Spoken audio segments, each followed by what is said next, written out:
Auntie, and for the benefit of the visually impaired or the incredibly naive, I am a drag queen. I am also a performer of sorts, and an accidental and occasional gay rights activist.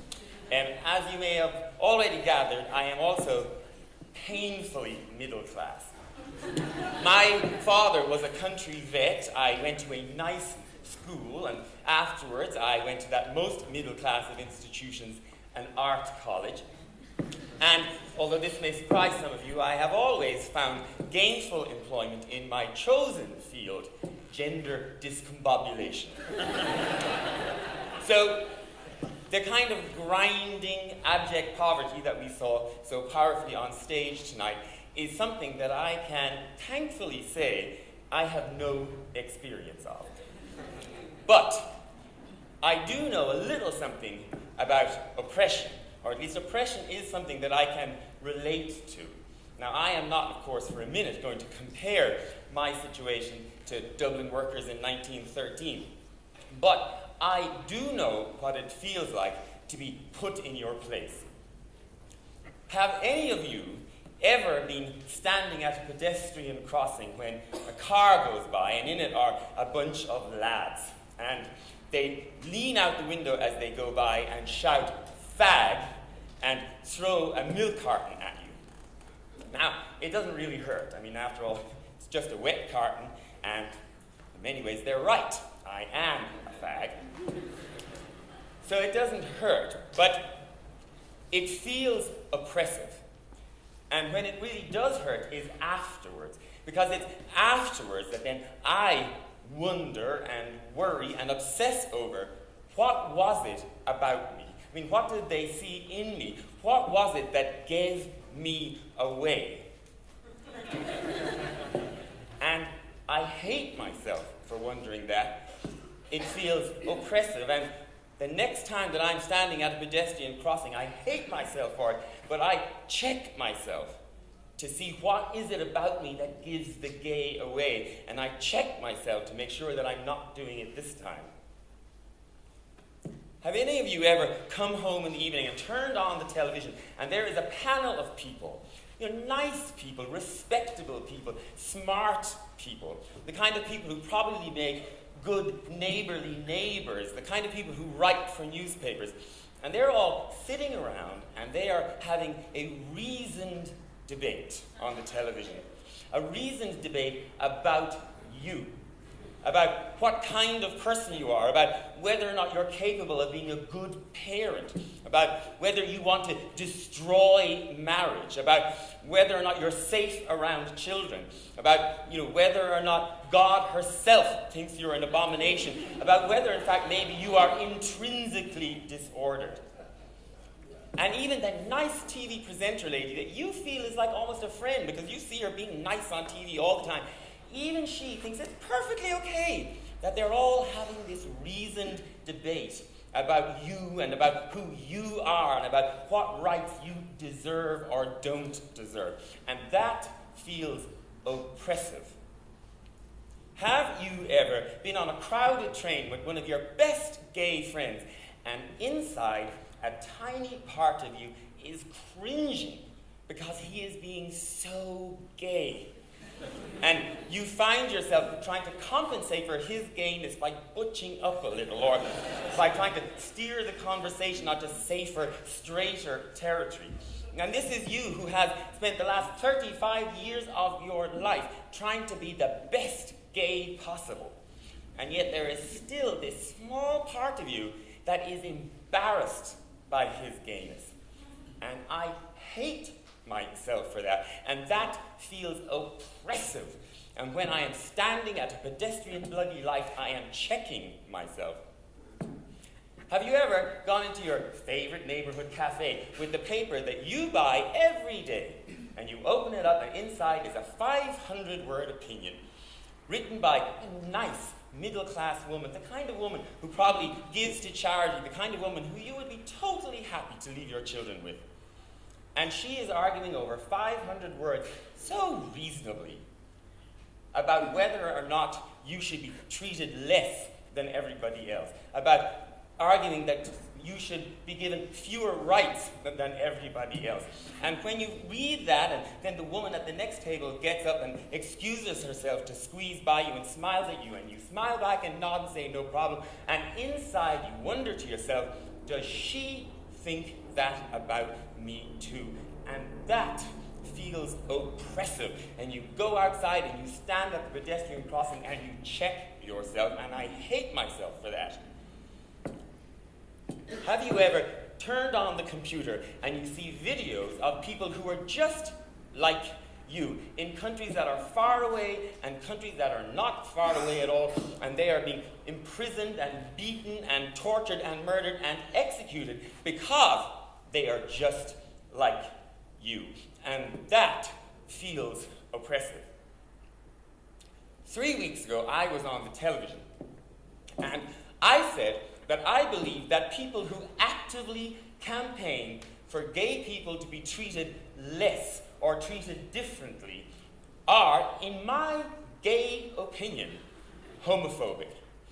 Now, some people who actively campaign for gay people to be treated less under the law took great exception to that characterization, and they threatened legal action against me and RTE.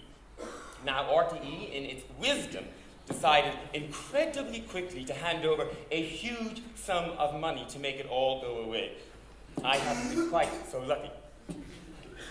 And for the last 3 weeks, I have been lectured to by heterosexual people about what homophobia is and about who is allowed to identify it. Straight people have lined up, ministers, senators, barristers, journalists have lined up to tell me what homophobia is and to tell me what I am allowed to feel oppressed by. People who have never experienced homophobia in their lives, people who have never checked themselves at a pedestrian crossing, have told me that unless I am being thrown into prison or herded onto a cattle truck, then it is not homophobia, and that feels oppressive. And so now, Irish gay people, we find ourselves in this ludicrous situation where we are not only not allowed to say publicly what we feel oppressed by, we're not even allowed to think it, because the very definition, our definition, has been disallowed by our betters. And for the last 3 weeks, I've been denounced from the floor of the Oireachtas to newspaper columns to the seething morass of internet commentary, denounced for using hate speech because I dared to use the word homophobia. And a jumped up queer like me should know that the word homophobia is no longer available to gay people, which is a spectacular and neat Orwellian trick, because now it turns out that gay people are not the victims of homophobia. Homophobes are the victims of homophobia.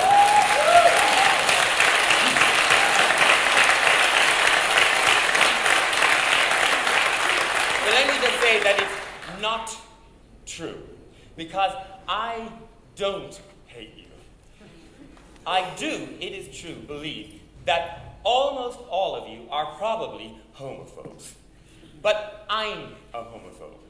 I mean, it would be incredible if we weren't. I mean, to grow up in a society that is overwhelmingly and stiflingly homophobic and to somehow escape unscathed would be miraculous.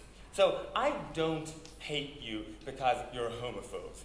I actually admire you. I admire you because most of you are only a bit homophobic.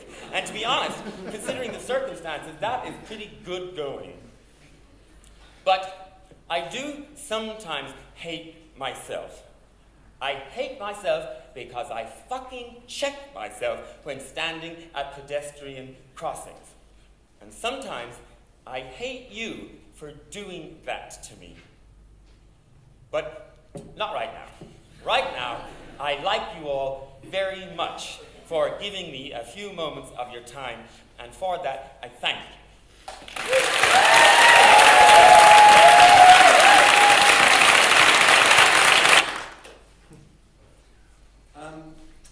Hi, my name's Jordan, and I'd like to welcome you today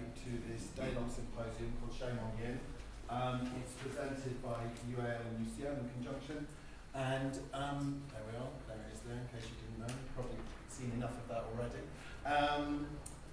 But I also wanted to start with that section of film, because I also think that you could possibly put the word there, instead of oppressive, you could possibly put shaming or shamed.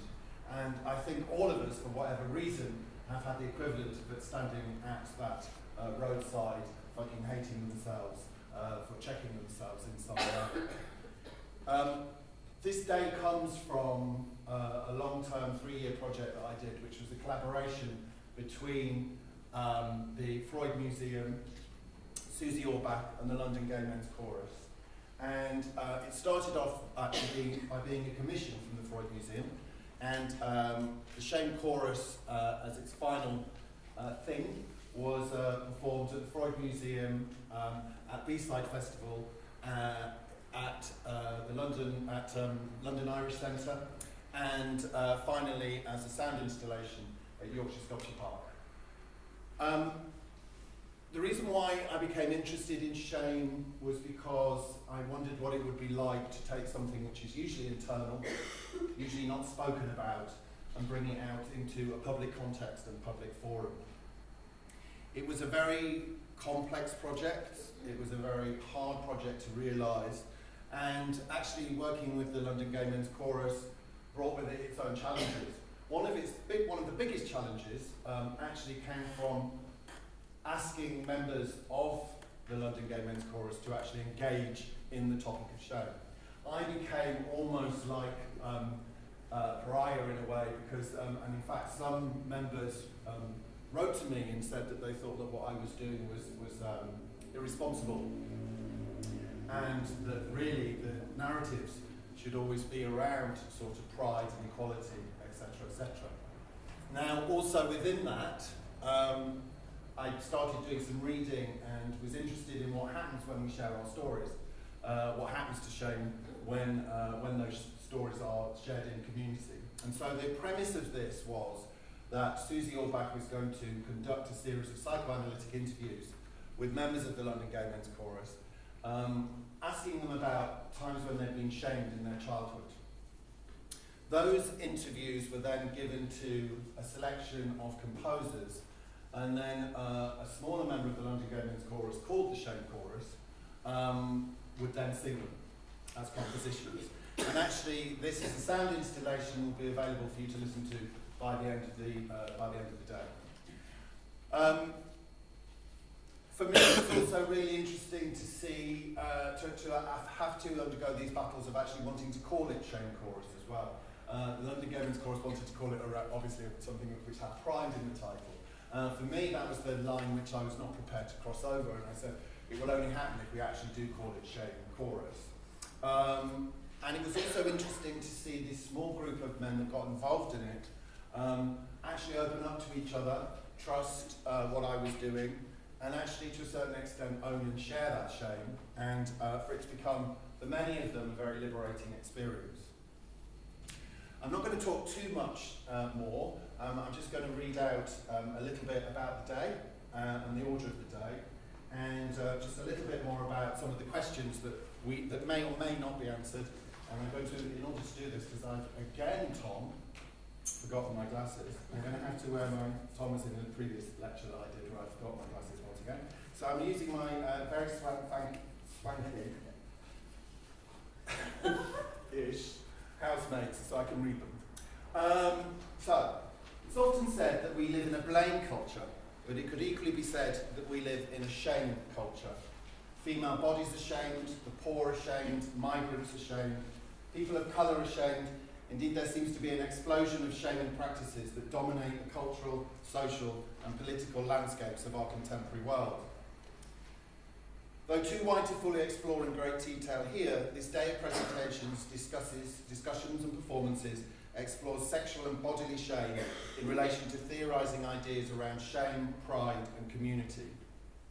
Recent advances in equality have seen an explosion of pride within the LGBT community, but what has been gained and what has been lost by insisting that we are proud to be gay? Can experiences and displays of shame work productively to retain our outsiderhood and resist homonormative assimilation into wider cultures? Or is the integration of LGBT communities a necessary journey to full citizenship and equality? What disreputable aspects of homosexuality are rendered silent by pride, and how can shame address dissident gender identities? What are the connections of visibility to pride and shame? How do the intersections of race and class shape notions of shame and pride? It will also broaden its scope to think in wider terms about the intersections of class, race and gender in relation to shame, asking questions such as, are male and female bodies inscribed with shame differently? Why is female sexuality still a dominant source of shame in our communities? The day has been divided into several sections that explore not only different aspects of shame and shaming, but also through different disciplines and modes of address. Rejecting the traditional format of the panel discussion, the morning will be centred around a series of conversations that will be opened up to the audience. In Conversation 1, Matthew Todd and Ford Hickson talk about shame in the gay community, what it's composed of, how it's deployed, who it comes from, what effect it has, and what we can do about it. In Conversation 2, Oh What a Shame, Sickness, Shame and Performance, artists Martin O'Brien and Johanna Lindsay will explore themes of illness, shame and performance, and how these relate to Martin's arts practice. In the next part of the day, our colleagues from University College London will present 3 papers. Okozio Bonsu will talk about the developmental origins of shame, specifically to think about how others' reactions to our behaviour shapes the psychological structures out of which shame emerges. Our third dialogue will be between Stephanie Bird, who will question the view that shame is a moral emotion or is some privileged moral standing. Using real-life cases of Nazi perpetrators, she explores how shame can be used to facilitate complicity in morally deviant acts. Rose Boyd's talk, Shame on Me, reflects on the ways in which others can shame us through their actions. In that context, Rose will explore the ways in which shame can be used to silence and to undermine our subjectivity.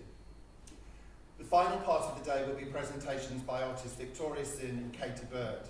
Victoria will present a collection of narratives from personal to scientific on the experience of desire, shame and identification of the material queer body within wider cultural narratives, and Katie will explore class and its relationship to shame from her personal and professional experiences. Finally, we'll end with a recorded video between Susie Orbach and myself. We will reflect on my arts project, Shame Chorus, and also look at feminist histories and shame within a psychotherapeutic context. So, the next thing I need to tell you about, because I haven't forgotten, is a little bit of housekeeping. If there's a fire, you go to the right, you go through the doors, you go downstairs and you meet in front of Tate Britain. I think you all know where the toilets are and you've all been told about hashtags and social media, etc., etc. So I'd just like to say thank you all for coming, and I would now like to introduce our first 2 speakers. So do you want to...